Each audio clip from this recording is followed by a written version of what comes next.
Tonight, there's war overseas and rising tensions at home. America, once the benchmark for democracy, is now bitterly divided. And the Middle East and Ukraine are locked in protracted wars. Tonight we have a panel of writers and big thinkers ready to take your questions. Julian Borger is the World Affairs Editor for The Guardian, based in Washington. Journalist Alyssa Sapova hails from the Russian-occupied region of Donetsk in Ukraine. Maha Mughrabi is features editor at The Age newspaper in Melbourne. Abdul Razak Gurna is a Tanzanian British Nobel laureate for literature. And Deborah Cheetham Fraying treads the boards of international concert halls as one of Australia's best-known sopranos. Welcome to Q&A.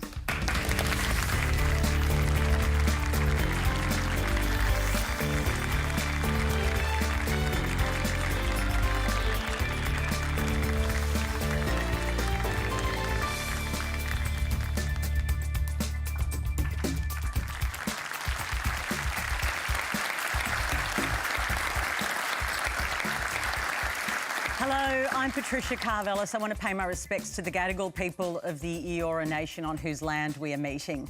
Remember, you can live stream us around the country on iView and all the socials. Quandra is the hashtag. Please get involved. To get us started tonight, here's a question from Dušak Milojevic. Good evening, panel. Should Australia seriously consider leaving international bodies such as the UN and International Criminal Court when decisions that don't favour us are made? Julian. I think if you support international legal institutions only when they don't go after your friends and your political allies, then maybe you don't believe in the rule of law altogether.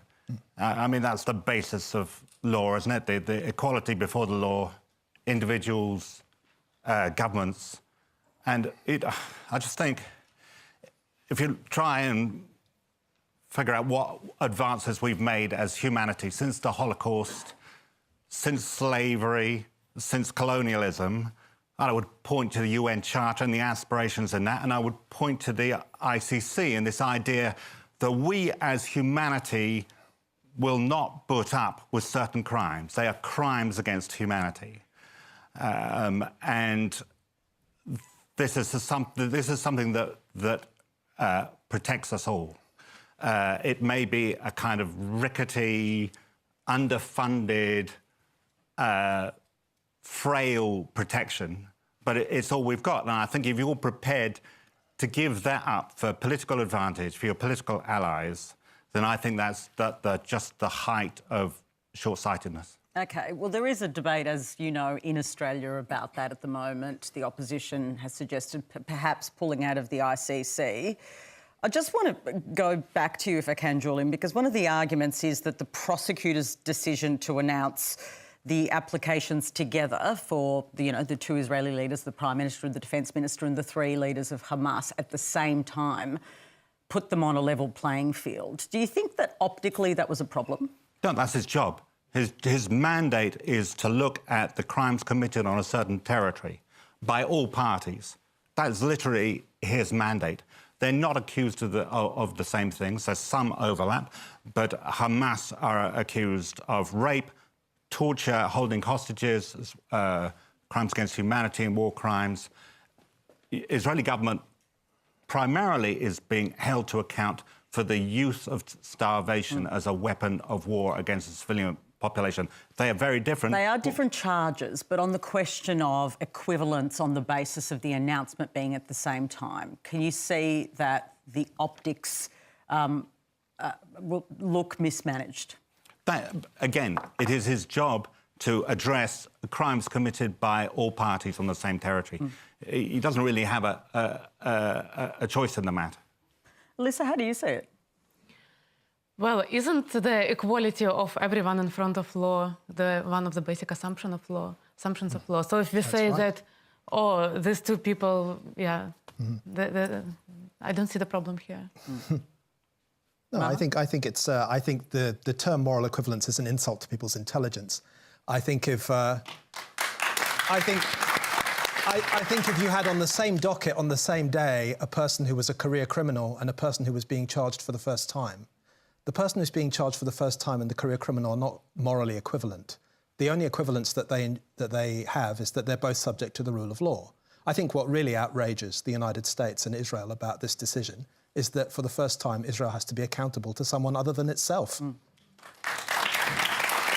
Abdul Razak, one of the issues here is the ICC has been seen, I'm looking now at the history of the ICC, as going after perhaps leaders in Africa, but turning a blind eye to other countries, particularly in the West. Well, precisely, that it's countries that feel powerful enough to say, I don't care, can continue to do so, including the United States, including Russia, China. None of these have signed up to the ICC, and therefore the decisions of the ICC are neither here nor there for them. Other countries, actually, oddly enough, the United Kingdom is a signatory. But the ICC was only created after the Second World War. And Britain, very, very cleverly, did most of its crimes before. Well, I was about to say, it would be so convenient for Australia to opt out. And there will be a day of reckoning here. The crimes committed against First Nations people. Absolutely.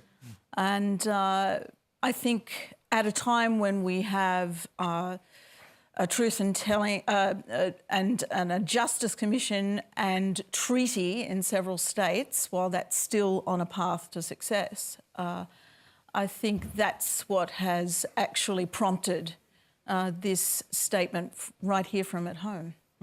It's actually a great point, and when I was preparing, I was thinking about it and wondering whether this might be the reason. But then I thought, I don't know the history of Australia that well. I'm not there to make assumptions, but you're right. So I think that Australians should also think about what company they want to be in if they pull out. Because 99% of countries that pull out of ICC are the countries that committed war crimes and they have something to be persecuted for. And the only country, as far as I know, that is not a member of ICC for another reason is China. And that is the reason that China doesn't want to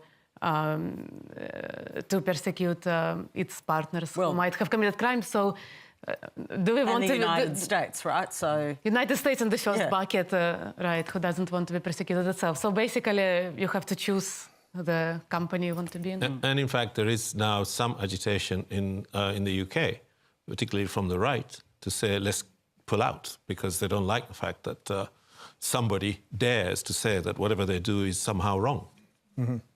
Next, we'll hear from Scott Clark. Good evening.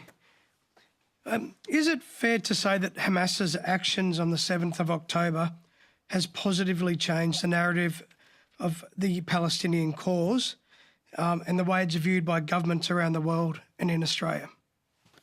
Maha. Well, I'm not sure I would use the word positive, but what I would say about this is that the opposition leader, Peter Dutton, said something very telling, I thought, the other day. He said that there was peace on October the 6th. Now, on one level, that's palpable nonsense. The fact is that 2023 was, on the West Bank, which is not the place that is being bombarded now, was the most violent year since 2005, since the end of the Second Intifada, for Palestinians. Hundreds of Palestinians were killed. 80 children were killed on the West Bank in 2023. So it was a lethal year. There was no peace on October the 6th. So on one level, it's nonsense, as I said. But on another level, on the crude level of power and of the political and media class, the fact is that all those Palestinians dying wasn't news. It didn't ripple the surface. It didn't disturb the surface of the water. Hamas understood, for better or worse, what would create a disturbance, what would disturb the surface, and that was the death of large numbers of Israelis, and so that's what they did. They did something that couldn't be ignored, because the deaths of Israelis count, and the deaths of Arabs don't count. And they upended Israeli assumptions about the idea that the conflict could be managed. So they certainly created a situation where the Palestinians and their situation couldn't be ignored. But whether that was, and from that point of view, I suppose some Palestinians would say it's a positive thing. But I have to say the price that the Palestinians have paid for the decision that Hamas made is so terribly high that I can't use the word positively. Yeah, I was about to go to that because, yeah, I mean, Julian, the death toll for Palestinians has been incredibly high. I was just going to add on that Jake Sullivan, the US National Security Advisor, had written this piece looking at the world that was supposed to go out in Foreign Affairs later in October. In it, he said, well, the Middle East is relatively stable, and now we can pivot over and to Asia, this long-desired pivot to confront China, and they had to edit that out after 7th of October so he wouldn't look completely blinded. But it is a blindness in the US policy class. They just do not see Palestinians. No. And until they started dying in such terrible numbers, the Palestinian deaths were invisible and it was seen as peace. Yeah. This is part of the issue, though, isn't it? That October the 7th, which was such a horrendous day for Israelis, the mass murder of, you know, so many people, but those young people at that music festival are seared in my memory. You know, people going out, young people to have a joyful experience in incredible numbers. It changed everything. It changed the psyche in Israel, and it's clearly changed the course of this war, right? It's made everything different. It is a definitive moment like I don't think I've seen in my lifetime in this war. So I suppose the question is, Hamas, in some ways, through all of this discussion we're having, is being rewarded, is it not, for changing the discourse? In what way is it being rewarded? That's the argument, that they are getting they are getting their issues debated like But they're never not their before. issues. They don't belong to Hamas. They belong to the whole Palestinian people. The Hamas are the ones who are willing to fight and willing to attack and willing to kill people to make their point. But what I would say is, and this is, I mean this most sincerely, I hear people here say all lives matter, and I hear people say that they cringe and they recoil when they see the violence of the Israeli state in Gaza. But I have to say, I don't hear anybody who's willing to stand up and fight for the Palestinians. I don't hear anybody who's willing to put their political or their economic credentials on the line to save Palestinian lives. If you leave a vacuum where you're not fighting for the Palestinians, yes, Hamas are going to fill that vacuum every single day of the week. And that's the tragedy. The tragedy is that you have left the field as an international community to Hamas. If you don't want Hamas in the centre of the field, take the centre of the field. Fight for the Palestinians. A powerfully expressed point. I could see you trying to get in there. Go.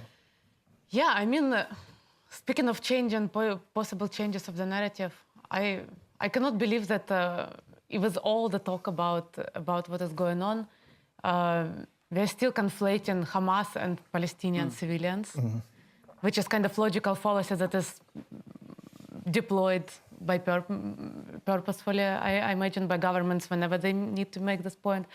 So I think if we are still not distinguishing between Hamas and Palestinian civilians, and also between Israeli state, the state of Israel, and Jewish people elsewhere, and then every criticism of Jewish state suddenly becomes anti-Semitism, as if we forget that there are so many Jewish people, including myself, who do not support what the state of Israel is doing.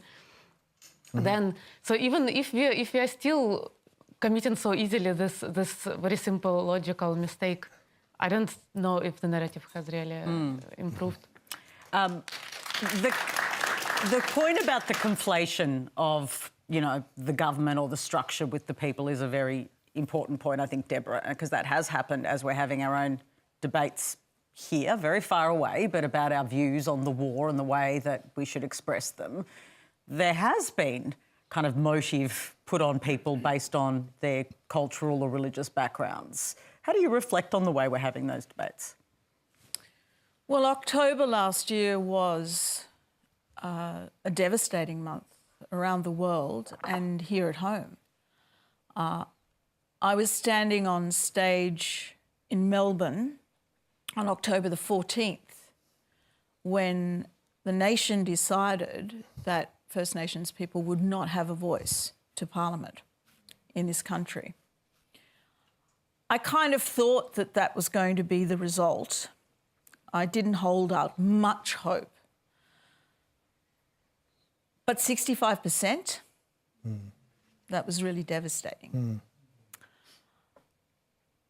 Instantly, it became apparent that there would be no more discourse about this matter, that everything turned towards the conflict overseas. And it's not that the two should be mutually exclusive, but almost instantly, and quite typically, I would say, of the Australian population, not ever one to look inward and to examine the contents of its own character, looking outwards and pouring a sort of confused hatred into one side or the other with such ugliness, you would think that we were living in the Northern Hemisphere.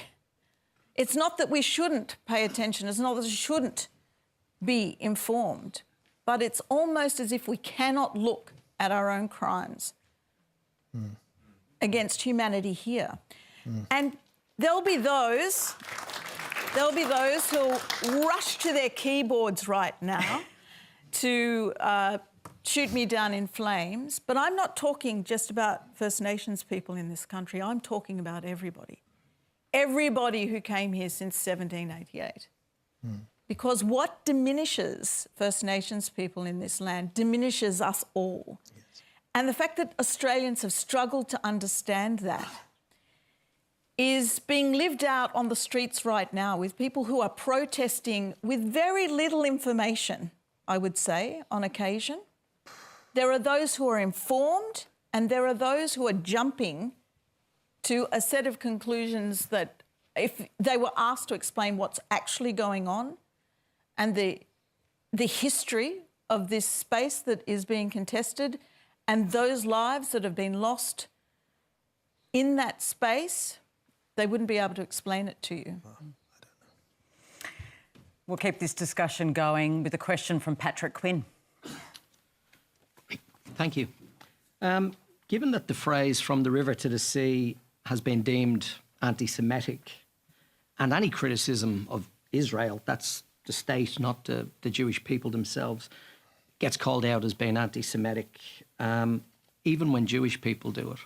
And this week, just being in possession of an Irish accent means you can be accused of being anti-Semitic.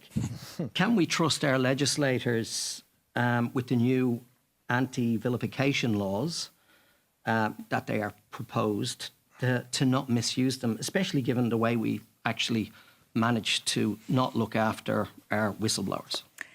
Yeah, and you're referring to laws, for those who aren't across it, that the Albanese government is proposing on anti-vilification. We don't know the detail yet, but they will be pretty strong laws, they say, to deal with racism and discrimination on the basis of religion. So obviously there's going to be a strong debate, Alyssa, about what that looks like and so forth. But terms like river to the sea are very inflammatory. They're used... You might not see it as inflammatory, but many people say that they are to them, and that's how they hear it. But Jewish people also use them. And some Jewish people object to them, right? So that's the point. But how it's anti-Semitic is the question. Is it? Well, I'll put that to the panel. It's an interesting question, but it is contested space. Yeah, I mean, I don't really know the Australian context well enough to make any far-reaching claims. I think as a journalist, I'm always suspicious of any kind of government regulations. They try to tell what should be said and what should not be said. If you are going to create a problem around the word intifada, I used the word fight earlier. Now, the word fight has a lot of associations. When you say you're going to fight for your rights, you can mean that you're going to take up a petition, or you're going to campaign, or it can mean that you're going to start punching people out, or it can mean that you're going to pick up a gun, right? Fight can mean all those things. Are they going to ban the word fight on university campuses? Intifada is a word that means, well, literally it means to shake off. Yeah, but it has a particular memory for people in Israel. That may be, but it has a particular memory for Palestinians as well, which is of civil disobedience, of strikes. But Jewish people remember it in a very specific way, in the form of suicide bombings and deaths in Israel. I mean, that's a real experience, and they've made that quite clear. So we need to be aware of that. But you are going to forbid the word on that basis.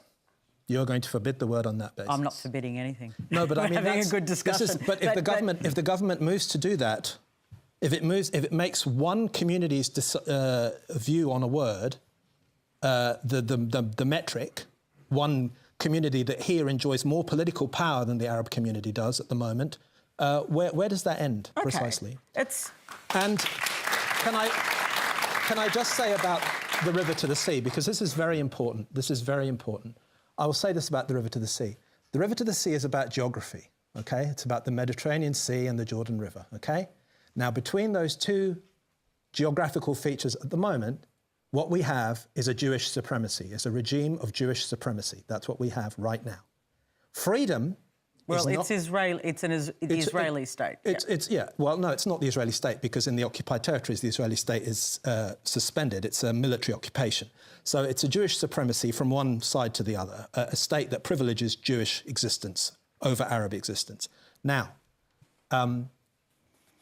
the freedom, Palestine shall be free. We call that geography Palestine, and lots of people call that geography Palestine. It wasn't contentious. It's been in the English language for hundreds of years, right? We call that geography Palestine. Between the river and the sea, Palestine will be free. Freedom is not a political arrangement. Freedom is a human condition. But not only that, it's an essential precondition for any political arrangement you care to name, whether it's a one-state solution, a two-state solution, John Bolton's three-state solution, Shimon Peres's confederation with Jordan. Any of these arrangements, first to be entered into, the people undertaking them have to be free. This is what Nelson Mandela said. He said, prisoners cannot negotiate, only free men can enter into contracts. I've got to interrupt, because the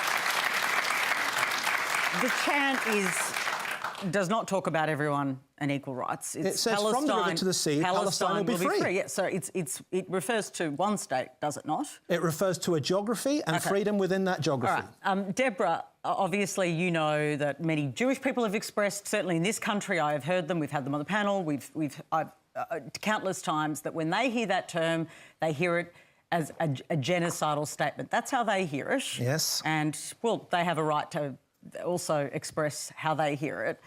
Given that's their experience, and we do try to listen to each other in this country, but probably, you know, with varied success, is it something that we should reconsider? We're no strangers to genocide here in Australia. I'm the great-granddaughter of a man who returned to his family camp to see his entire family massacred. You know, it's a really slippery slope. From the river to the sea, let's ban that. How about always was, always will be? Indeed. Aboriginal people don't come out on a very good side of the law in this country. So once that's in place, it will be used against Aboriginal people. Yeah. So I'm not in favour of And this is a very important point, because always will be Aboriginal land. If you're a member of, let's say, I don't know, the Nationals, you might hear it as, my sovereignty in this country as an Australian is under threat.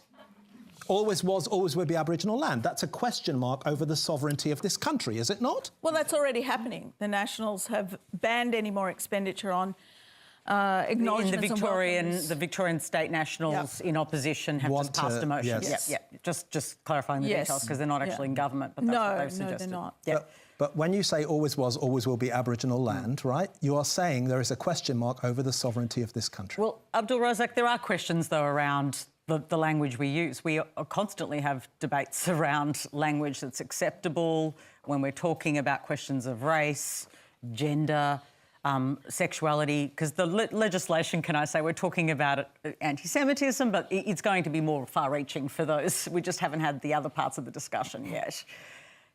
Should there be limits on speech? Well, you have to start a little further back, as I see it. When an idea, which is not necessarily anti-libertarian, but rather protective of let's say, minorities, when that is hijacked by people who make out, it seems to me, to be more sensitive than they need to be about words, what they're losing is the way such a law is actually necessary to protect those who are actually otherwise not protected.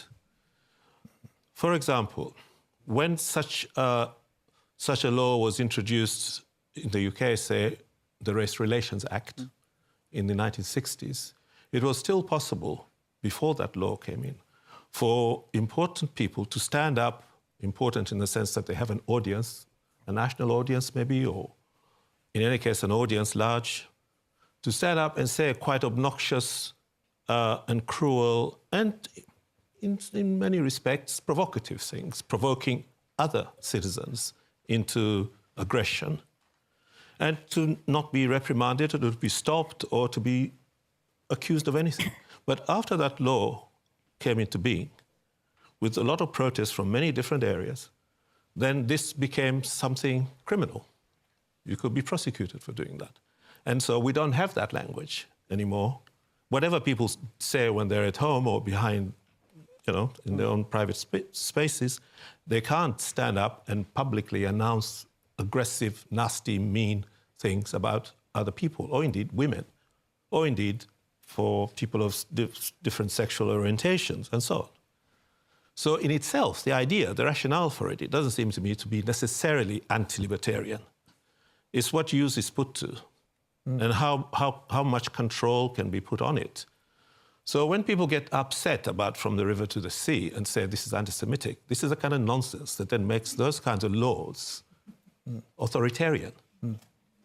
So the balance is not in not having one at all, but in having one so that you can use it in a sensible way and not have it, as it were, possible to be hijacked by anybody who says, I'm too sensitive. This upsets me. Can I just say one more small thing about Intifada? If you go onto the website of the US Holocaust Museum and you look up the page on the Warsaw Ghetto Uprising, the US Holocaust Museum has mirror websites in other languages, including Arabic. And on the Arabic website, the translation of Warsaw Ghetto Uprising is Intifadat al-Hayy al-Yahudi fi Warsaw, the Intifada of the Jewish Quarter in Warsaw. That's what it's called. If you outlaw the word Intifada and say it's hate speech, they're going to have to fix their website. There's no doubt that the word means something else, but it also has a particular memory in Israel, and that was the question, The right? word's associations cannot be... A word cannot be banned because of its associations. It can't. Our next question comes from Nipan Agarwal, and it's a video. If Donald Trump gets elected this year, is there going to be a war between the East and the West? Well, that's a very sharp question. I'll go to you, Julian. I think in the short term, there's less likely to be because he's a transactional leader. He is far more likely to abandon allies than go to war for them. And say what you like about Trump, he did agree to leave Afghanistan. He does not believe in using American money and American lives overseas for people we don't know and don't care about. So in the short term, there is an argument to say less likely. But I think that in the longer term, if the America's adversaries, Russia, China, are unsure or believe that they can push forward and they will get to a place or they will strike somewhere where there'll be American lives lost. And Trump, as we've seen, is a very volatile leader. Yes. It can lead to... There's more chance, I think, of miscalculation. Right. With a set of alliances, you kind of know where you are. But with Trump, we probably won't. Yeah, indeed. Lisa? Yeah, You live in the US. I do live in the US, yes. I mean, if Trump gets elected, it's going to be terrible for Ukraine, obviously. It's going to be pretty bad for the US, not as bad for Ukraine, I imagine, but bad as well. How much anxiety is there amongst Ukrainians about this looming election?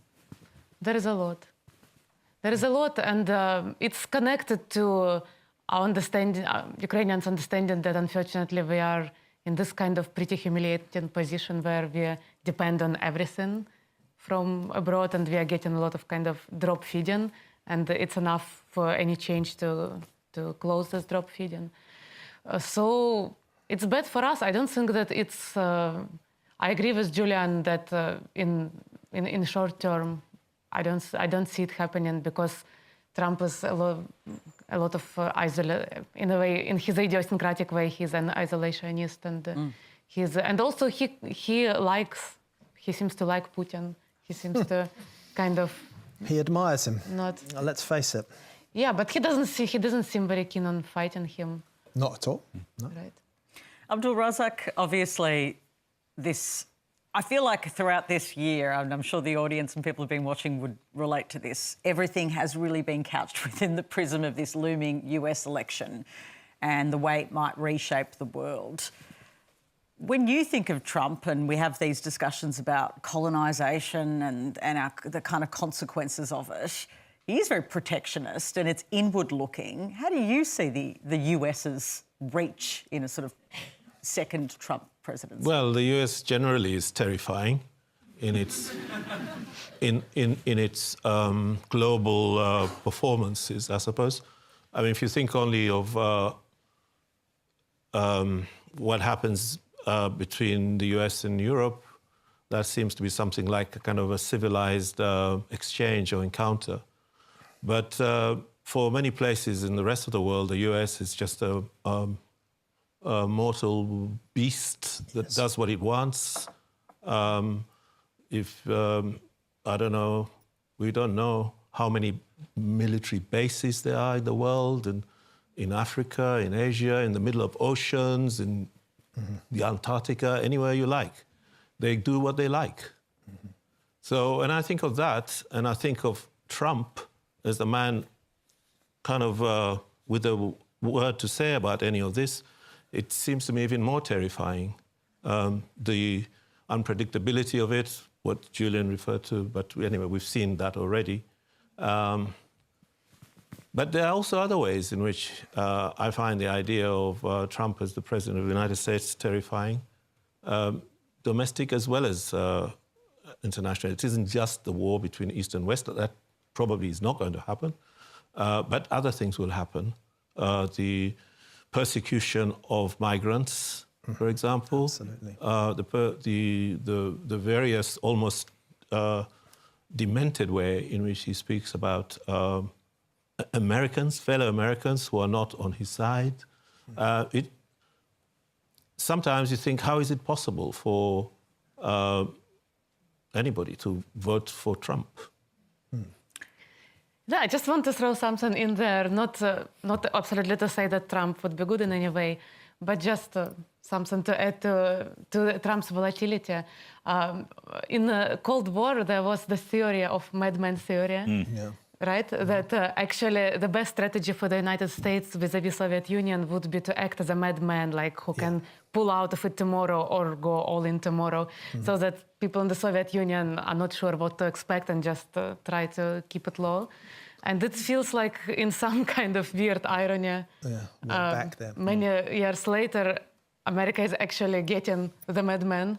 So maybe we might hope that this theory would work and prevent But you see, that would only work if the madman, I think it was Nixon, wasn't it? Yes, that's right, that's right. That would only work if the other lot were being sane. Yeah. Yeah, I know. If you're just joining us, you're watching Q&A Live with Alyssa Sapova, Maha Mughrabi, Julian Borgia, Deborah Cheetham-Frayon and Abdul Razak Gurna. Lots to get to tonight. Here's Sophia Meniachi. After the negative result from the Voice referendum, how can Australians move forward in terms of reconciliation? Deborah. It is Reconciliation Week, of course, this week. Yes, it is Reconciliation Week, and the theme is now more than ever. Just last week, I laid to rest with the rest of my family a great woman in our family. of my generation. She was an academic, a powerhouse, such a brilliant thinker. And I thought myself, here it is at last. My generation are now leaving this realm. And we haven't achieved what our ancestors were working towards in their lifetime. The loss of my cousin is deeply felt, but also that realisation that here we are, it's my generation now. And what about my children? Will they still be waiting for the same justice? I don't think I have an answer right now to the question, except that it is going to be in your hands. Here you are, I don't know, are you in year 11, year 10, 11, 12? Year 10. Year 10, okay. You are in year 10. You know more about the history of this country than any generation before you. Certainly you know a lot more than I knew about my own people when I was in year 10. It places a great burden on your shoulders. It's never too early to start the conversations with your friends about what reconciliation means to Indigenous and non-Indigenous people, that it is not just a one-way street of opportunity for Indigenous Australians, that it is an opportunity for all Australians to come to terms with our past and to build the kind of future that we want to pass on to our children, one in which we have a deep and abiding connection to this land that we live on, and one in which we finally understand that we belong to this land. It does not belong to us. Reconciliation, I don't know. After October 14, I think it just was so far out of reach. But then I think back to the early 90s and Paul Keating's Redfern Address, where we could almost touch it, where we could almost taste what reconciliation and a true acknowledgement of the history of this country, we could almost sense it. And if you haven't read the Redfern Address, please do. Because I've lived through the years since then and I've seen things change, and I've seen them slowly, at a glacial pace, improve. So I hold on to that one little glimmer of hope that after the Keating years we emerged, we were thrown into the 13 winters of Howard, and then we emerged from that.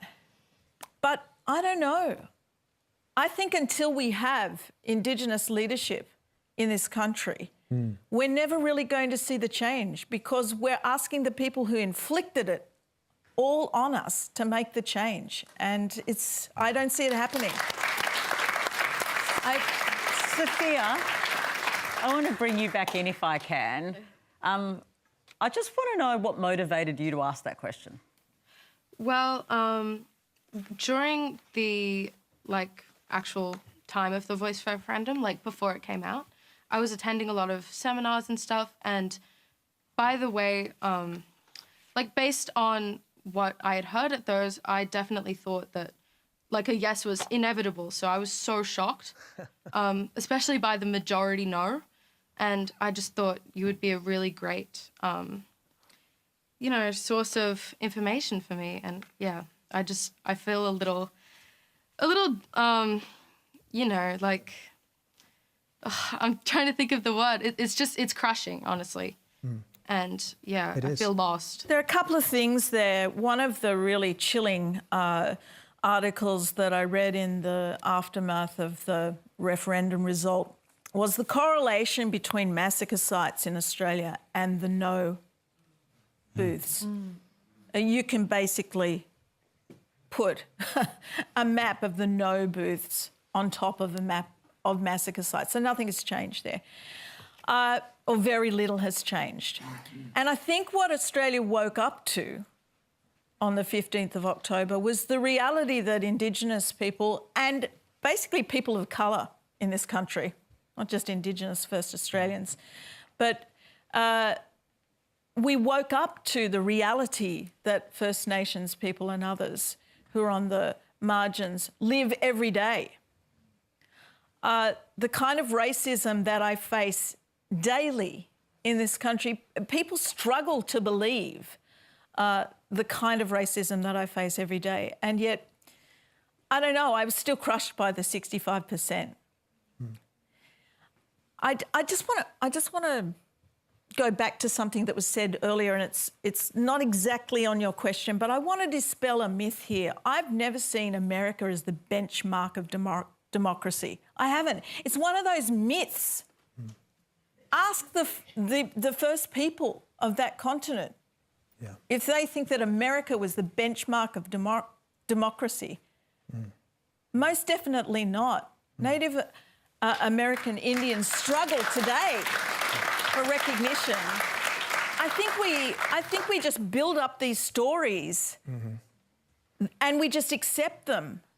And we're a country that will accept something as simple and as insidious and as stupid as, if you don't know, vote no.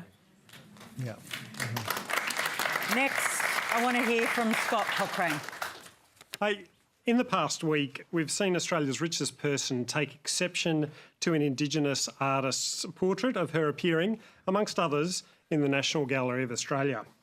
To Deborah, as someone who melds colonial art forms with First Nations stories, what do you make of the controversy and what that says about Australia post-voice referendum?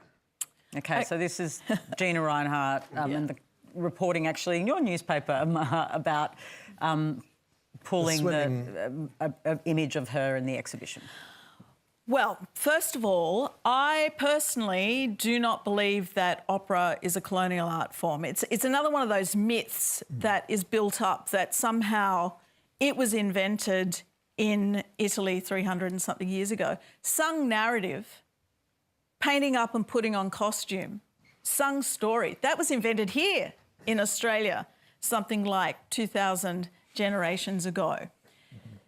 Bel canto technique, definitely. But I don't actually accept that opera is a colonial form, but I take where you're coming from there. Vincent Namgira's style was evident in all 21 portraits. As far as I know, for those subjects of the portraits in that collection who are still living, only one complaint. I think that the important thing to remember about the arts, visual arts in this case, is what the artist sees. If you want a reflection of what you see, then perhaps, you know, Well, she has grease the palm of a photographer who's willing to, you know, light things just so. But there is such a painting. I mean, she submitted a painting that she would like put in the gallery as a replacement. And there is such a painting. But I mean, I think... put that there as well. But we don't yet live in the monarchy of Gina Reinhardt. Well, so. and you know, the didn't happen, right? No, That's the thing, it never happened. But I think what's more interesting about the story, you said it appeared in our paper, and you're right, and I think what's more interesting about the story, though, is the fact that the people who complained to the gallery on Gina's behalf were the Australian swimming team, members of the Australian swimming team, which, of course, Gina is a very, very generous patron of. And when Palestinians talk about Israeli sport washing and Saudi Arabian sport washing of their human rights abuses or these sorts of things, this is what we're talking about. We're talking about the idea that some rich people have, that having paid the piper, they can call the tune. Clearly, that's how Gina expects this to work. She pays for the swimmers, and now she expects the swimmers to go into bat for her about her painting that she doesn't like. You know, fair enough. Abdul Razak, I mean, a lot of your work focuses on how colonial structures, you know, operate, particularly, obviously, in Africa. Just through that prism of how art intersects with calling powerful institutions to account and tells those stories. Talk to me about that tension that exists as you tell those stories. I mean, this was an Indigenous painter in this particular story that played out spectacularly across Australia and was, can I say, the biggest talking point in our country for a few days. But questioning power is really what outsiders do, right? Yeah, I didn't know the story, and I wish I did. You do now. I mean, I had more context. But I suppose there's some kinds of art forms, some art forms require patronage, or rather require more patronage than other art forms. So something like that is kind of vulnerable. I would have said, visual arts, perhaps something which is going to be exhibited in a museum or in a gallery requires more of that kind of patronage and support. So perhaps, therefore, is more vulnerable to that kind of interference.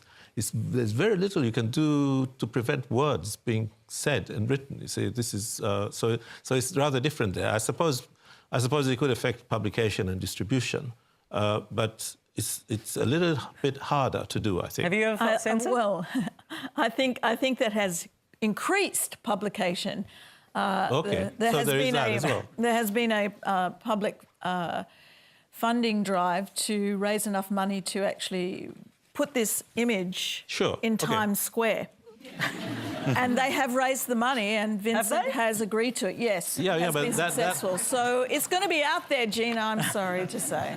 I know, but that has come about in a singular case, if you like, in a case which becomes, publicly known in this way. There must be many, many instances when such prohibitions, as it were, happen out of sight. And it doesn't become a public issue like this.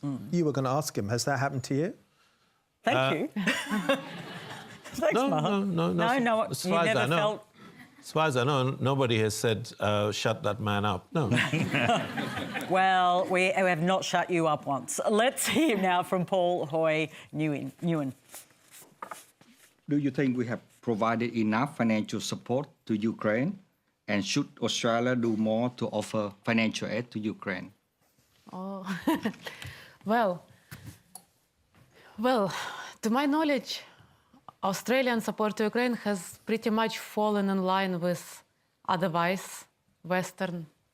It always feels weird to say Western in Australia, but kind of politically Western support to Ukraine in a sense that it's been inconsistent and late, often very late, reminding that the war in Ukraine started in 2014. And speaking of that Hamas didn't attack out of the blue sky, Russia also didn't attack in 2022 out of the blue sky. If there was all this help and all this effort before 2022, maybe it would never happen.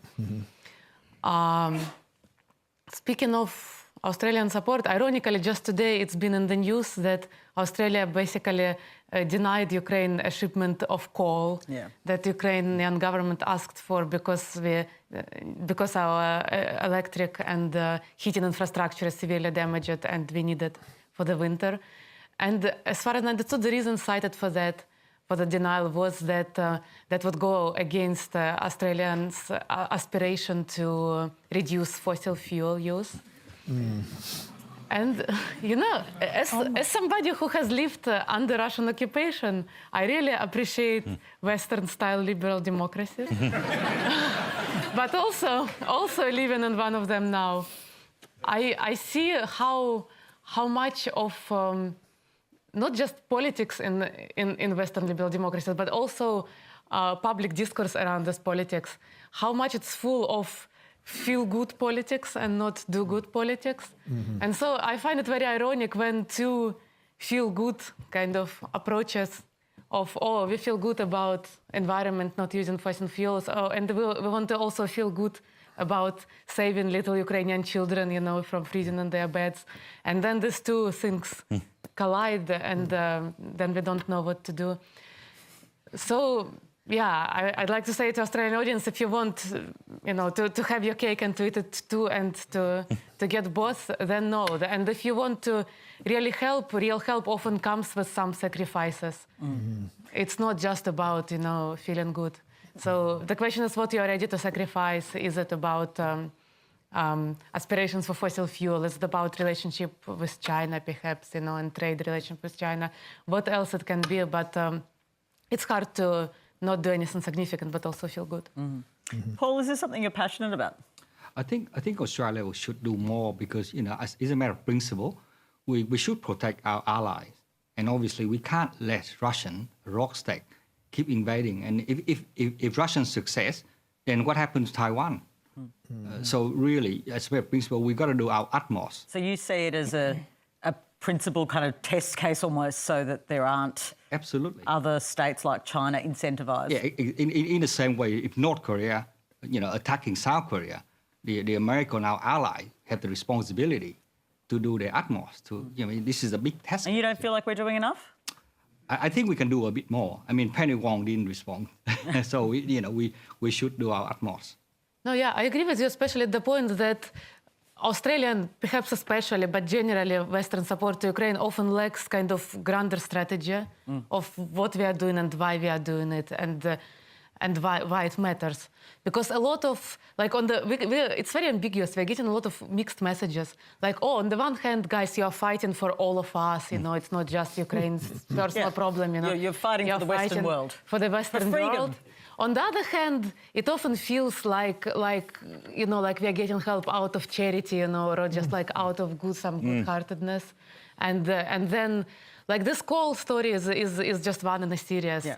Like a couple months ago, there was a case when Ukraine targeted several oil storage facilities in Russia, on the territory of Russia, and the first reaction of the United States was like, "Oh, just pull back. We don't want that before the election, the oil prices, you know." Yeah. And it always reminds me of this like really big inequality in the sense that for Ukrainians it's existential. Yeah, it's really existential. The West has lost some of its enthusiasm for supporting Ukraine.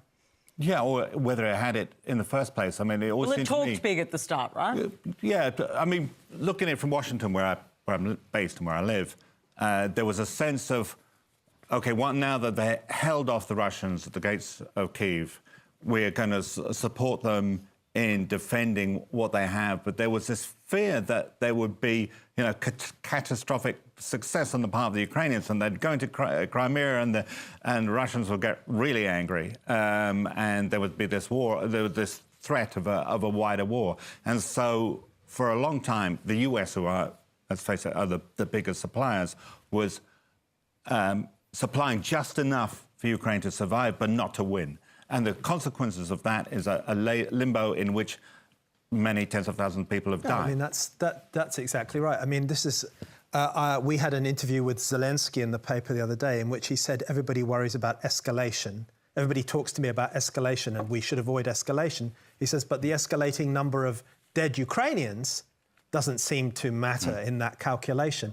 And I wondered, Alisa, really, I mean, it's quite clear, and it must be clear to you also, sir, that the United States and Australia and all these countries are not willing to go to war for Ukraine, which is the ultimate commitment. Let's face it. If you are serious about saving Ukrainians, you should be willing to go to war to save them. They're not willing to do that. That's quite clear, right? It's also, it seems to me, and maybe you will disagree, it also seems to me that it's impossible for Ukraine to defeat Russia militarily on its own.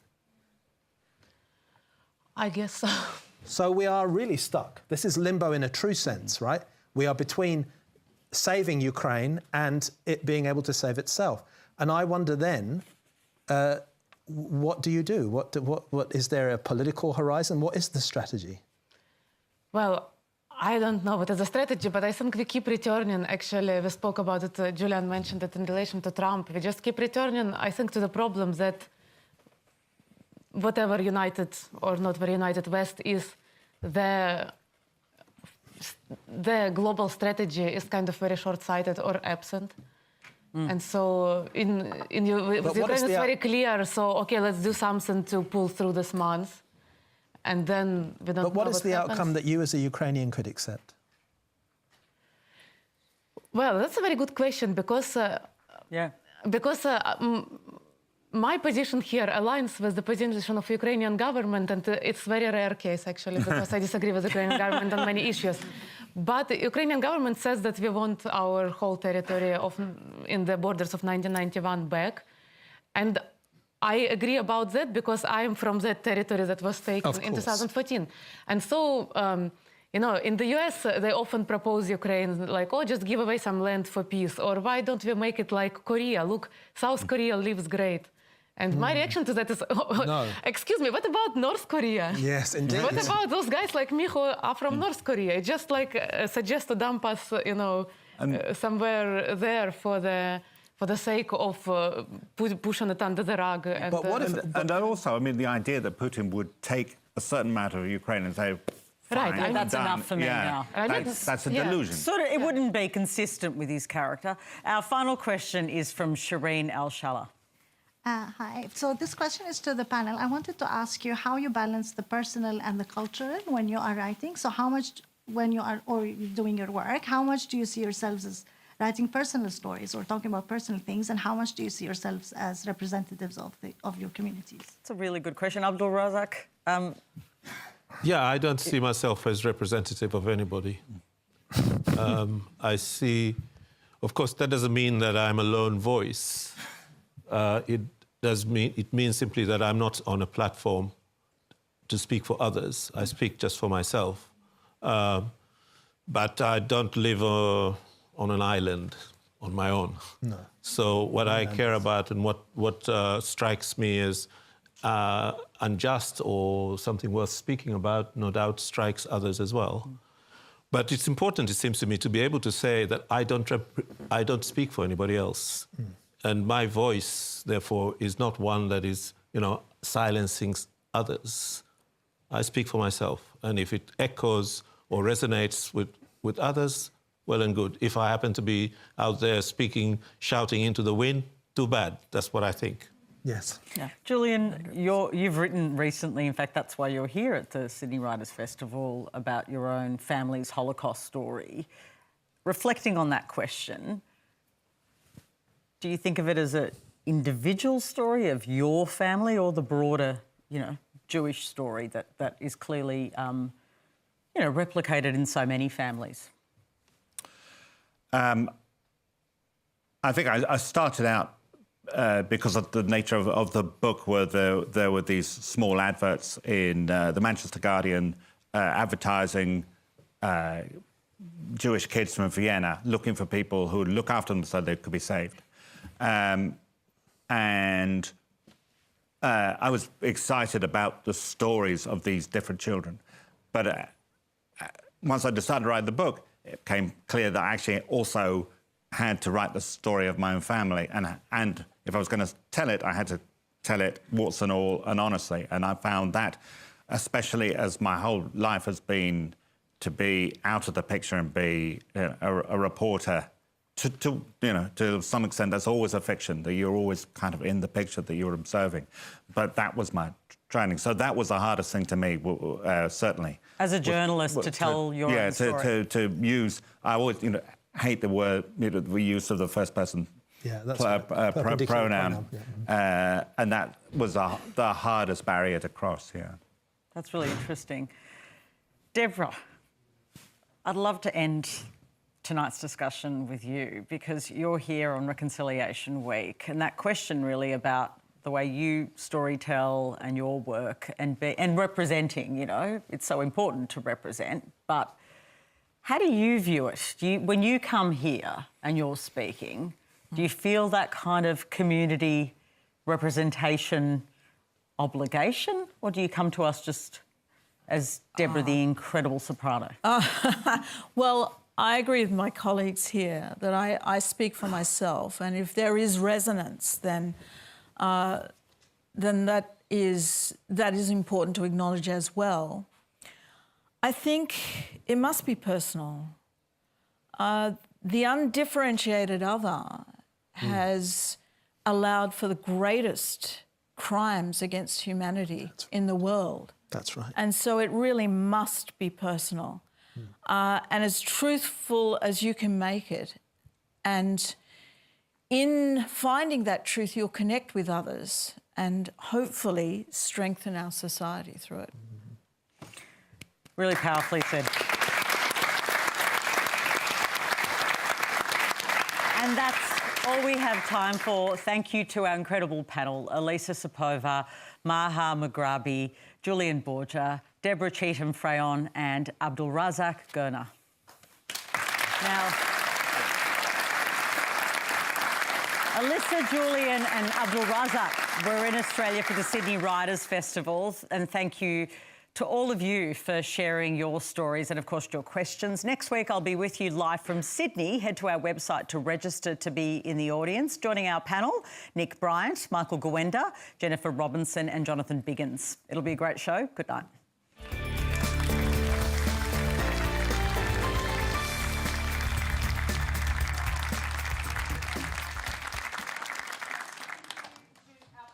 Tomorrow on News Breakfast, Bridget